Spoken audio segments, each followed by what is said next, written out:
Hello guys, and welcome back to yet another video. Today, Sophie, we are going to be talking about which Premier League team's transfer activity is impressing us the most so far. How are you? And set us a like target. Yeah, I'm very well, thank you. And let's go for 2,000 likes here. Let's do it. Drop a thumbs up and make sure to subscribe as well. Thank you so much for your brilliant support. Get involved. And remember, this is subjective. This is just our opinions at the minute. Let us know which teams you've been most impressed with and which transfers have lit your eyes up the most. And also, remember, this is not a prediction. This is not us saying this will be the top 6 next season. We're just going to talk about which teams have impressed us the most. And it might be teams that are going to struggle next season anyway. Right, Sophie, before we get into the clubs, just some honourable mentions. Which individual transfers have impressed me quite a lot this season? Let's talk about Man United signing Cunha. It's their best signing so far. An interesting one because obviously he's got a bit of a fiery side to him, and that could, well, that sounds very Man United, doesn't it, with some of the prima donnas they've got. But if we're talking from a footballing perspective, he is very good and he could definitely drag up their standards. Yeah, and he's proven in the Prem as well. I know that they've bought strikers before from different leagues and it's been a bit of a gamble and it's not paid off, but this one, it is proven in the Premier League and he's a solid player. It's just, as you've mentioned, his attitude and his disciplinary record. Absolutely. Speaking of Wolves, by the way, though, Sophie, they have re-signed Strand Larsen. He was obviously on loan there last season. I think he got about 14 goals, which is pretty decent. Their second top goal scorer. Yeah, that's really good, to be fair. I'm going to quickly mention Brighton bringing in Kostoulas from Olympiacos, an 18-year-old centre-forward. Spent quite a bit of money on him, so maybe expect good things from him in the future.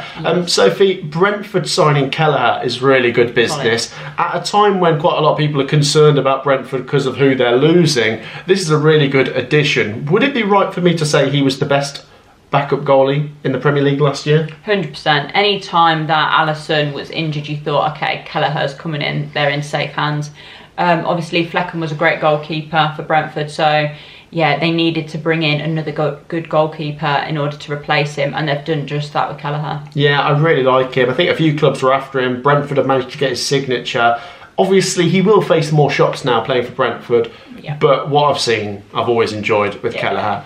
Sophie, Leeds United, Jaka Bijol from Udinese, 26-year-old centre-back, is probably their best signing so far. They've been linked with quite a few players. We're going to come on to Sunderland and Burnley later, who've maybe stolen a little bit of a march on Leeds.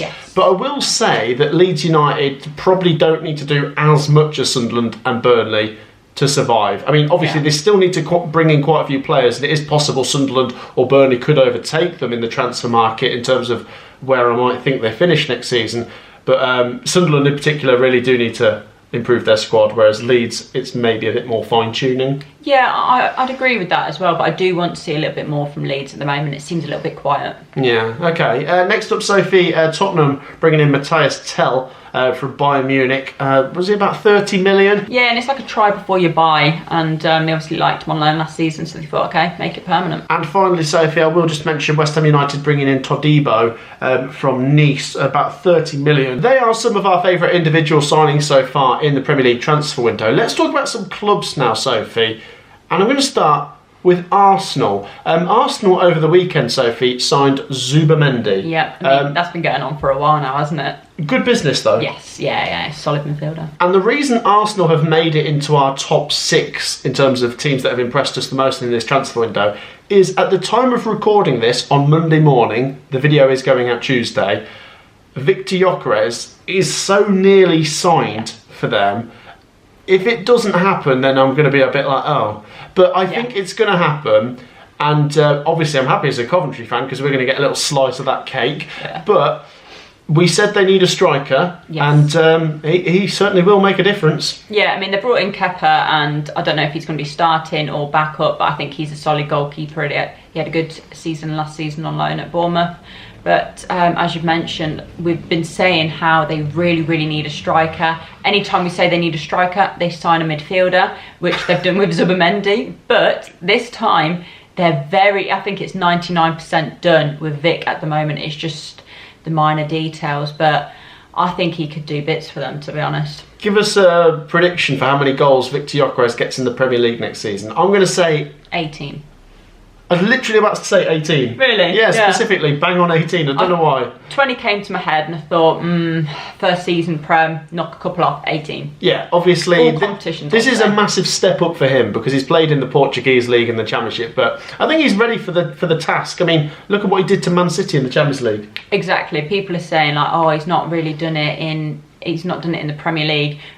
At first, some of them were saying he's not done it in English football, forgetting that he'd absolutely tore it up at Coventry in his second season. And they're seeing some of the clips now. I'm seeing it all on Twitter. Some of the Arsenal fans getting excited, and they're like, "Oh, he's a physical player and a good finisher. Yeah, his first touch needs a bit of work, and he likes to chase that. But I'd say that's his main flaw. Other than that, there's a lot of pros." I agree. Right, Sophie, let's talk about Burnley. Scott Parker, is he impressing you with some of their signings? They have brought in Jadon Anthony for about 8 million, I think, from Bournemouth. I like that. Yeah, I like that. I was actually a little bit surprised by that one, but yeah, good business. They've also re-signed Zian Fleming, of course. He was on loan there from Millwall last season. Bashir Humphreys, Marcus Edwards, Sophie, and now Kyle Walker. Now, yes, I mean, we spoke off camera the other day and he said he's a little bit old now, and that is true.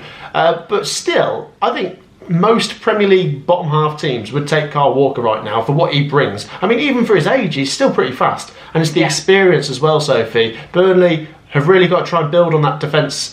I know they were brilliant in the Championship last year, but to have a chance of staying up, they have to try and make it Premier League ready now, don't they? Yeah, exactly. And whether that's boring football to survive, that's what you've got to do. But yeah, Kyle Walker, he's still rapid for his age, to be honest. But I think the main thing is his experience. And I think he's just going to help out that back line that were already really solid in the Championship. But it's a different ball game in the Premier League. It certainly is. I really hope, though, Burnley get off to a decent start. I hope all of the newly promoted teams get off to a decent start. It's just boring otherwise, isn't it, when they're just cut adrift so early on. I can't be bothered. But the thing is, we're going to come on to Sunderland next. Burnley and Sunderland are making it interesting. They're giving it a go. Still a long way to go because the gap between the Premier League and the Championship is like that, and they've probably moved it about that much. Yeah. But they're getting there. It's in the right direction. At least they're not just selling players and it's terrible. Let's talk about Sunderland, Sophie. Of course, we knew they needed to spend money, and they have. Yeah. They've brought in Enzo Lafay now. Of course, he's come back. I think it's about 19 million from Roma. He's signed for. Made about 15 appearances, I think it was, roughly, in the second half of last season on his loan. Decent, wasn't he? Yeah, I think a lot of what he does goes unnoticed, to be honest. If you were to actually watch him in a game, you'd see what he does and go, oh, he is a decent player. Because I think sometimes in the Championship, people thought, whoa, he's worth what? And he's playing like that. But actually, I do think he's a solid player. Yeah, I do as well. They've also brought in Habib Diarra, 21-year-old midfielder who signed from Strasbourg for about 25 million. Noah Siddiqui as well, Sophie, 20-year-old midfielder signing roughly for 15 million from Union St Gilloise. So they're going for a young approach. Obviously, they had a good young team last season. Yeah. And also a cash injection has come in because they sold Jobe Bellingham for, was it about 30 million? Yeah, I think just it was, under that, wasn't it? Around that, because it was done in euros, wasn't it? And obviously they came through the playoffs. They got quite a bit of money for that, so they have got money to spend. But even then, it's quite a big gap to bridge. But they are giving it a go. They're going to have to. I mean, they're going to have to spend money, aren't they? Yeah, you have to be honest. When it's the Premier League, you can't just hope for the best. I think they've got some really good money for Jobe Bellingham, to be honest, because as much as I think he's an alright player, he's not worth that much, not to me personally. So to get that amount for him, probably for the potential and mainly for the name, but I think to get that money for him was a massive help, to be honest. So yeah, they've already spent the majority of that money, and that could be a little bit risky to spend all of that on one player. Hopefully it'll pay off for them, but we don't know at the moment. But I think they're still going to have to spend some more. Yeah, I think they are going to have to. I get your point, it's risky, but they've got no other choice really, unless they're just going to resign themselves to finishing 20th. I would like to see a little bit more experience from the Premier League coming in, but that is so hard to get through the door. Yeah, it is when you don't have loads of money to throw at it. I know they've just spent over 20 mil on a player from a different league, so maybe people will say, well, they shouldn't quite have done that. But equally, if you're looking for Premier League experience, you're spending north of that anyway. Yeah, I'm impressed though. And Reggie Labrie took a lot of people by surprise in the Championship last year, so what's to say he can't do the same in the Premier League? Yeah, not bad business so far. Share your thoughts if you're a Sunderland fan. You've made it into our top 6. Sophie, let's talk about Manchester City. Reinders coming in for 45 million from AC Milan. Ait Nouri coming in from Wolverhampton Wanderers. I like Ait Nouri. I really like him, and I didn't realise like how young he was as well. Because he looks a bit older. I thought he was like 28. He's 24. But yeah, he's only 24, and he really impressed at Wolves with all of his assists and just the way he played. But yeah, great signing for Man City, that. It's good business. They've also brought in, of course, Ryan Cherki from Lyon, and then I think the other bit of business they've done so far is Marcus Bettinelli, the goalkeeper from Chelsea. I don't think he's going to play much. But anyway, good business so far from Manchester City. They're spending money. What else did you expect? Yeah, but I feel like where they're spending money at the moment, they're actually spending it wisely, and I like the look of the players they've brought in at the moment. Yeah. Cherki's really good, really talented player. His shooting is just insane in some of the videos I've seen, but already mentioned Ait Nouri, I think Reinders as well. It's going to be a great player, so yeah, I think they could have a good season. Yeah, Manchester City have made it into our top 3 there. Into our sort of top 2 teams that have impressed us so far, we've got to talk about Chelsea.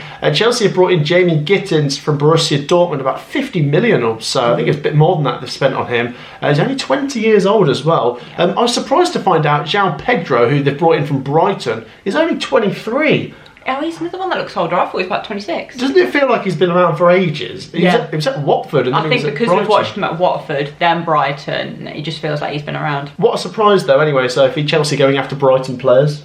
Yeah, I know. They're just like funding Brighton at the moment. They might as well become part owner the way they're injecting money into them. What kind of contribution do you think Liam Delap makes next season? They spent roughly 30 million to get him off Ipswich. Obviously, he's only 22, but can he come straight into that team? Yeah, I think he could. He's already been playing in the Club World Cup, and I've seen a lot of Chelsea fans like the look of him. Not so much for what he's done goal-scoring wise at the moment, but more so for his physical presence. And I can't say the word I want to do on this channel, but he is, let's say, a bit of a menace, and he does more of the dark arts, and I think they needed a player like that, to be honest. I wouldn't say he's a bully because he's quite young, but he puts himself about a little bit, and I quite like that. You always want a player like that in your team. You just never want to play against them. So he's got that. He's got the shooting ability. I think he could really shine there. Yeah, I do like it. As well as that, Sophie, they've also brought in Estavo, Dario Asugo, Mamadou Sarr. Lots of players coming through the door at Chelsea, which is not a massive surprise. I'm sure there'll be some players going out, probably quite a few youngsters. Send them to Coventry. Frank Lampard will look after them. They're going for it, and I like it. I mean, bear in mind, they are in the Champions League next season, so they could, I mean, I wouldn't rule out a top 3 finish in the Premier League, or I think top 4. Yeah, or quarterfinals of the Champions League or something. Yeah, you don't know. I do like the look at their squad at the moment. Quite young, but very promising. Right, Sophie, number 1, Liverpool. Liverpool have impressed us the most so far, Sophie. Florian Wirtz, they've spent so much money to get him in, but he is a very good player. Young talent. Also, they've addressed the fullbacks. In comes Milos Kerkez from AFC Bournemouth for about 40 million, and then Jeremy Frimpong at right back for 35 million from Bayer Leverkusen. A couple of players there from Leverkusen. Sophie, who used the phrase where you have to fix the roof before it's leaking, fix it in the summer? I don't know who it is. Like preempting things, basically. Basically, improving things and making things better before they even go worse. Because I mean, first of all, they've kept Salah and Van Dijk, which is the spine. Yeah. But the fullbacks, Robertson and Trent, have been so good over the years that it's going to be difficult to replace them. But they've brought in some really good fullbacks here. I will also say, Sophie, they've brought in Freddie Woodman from Preston as a backup goalkeeper. That's a weird one.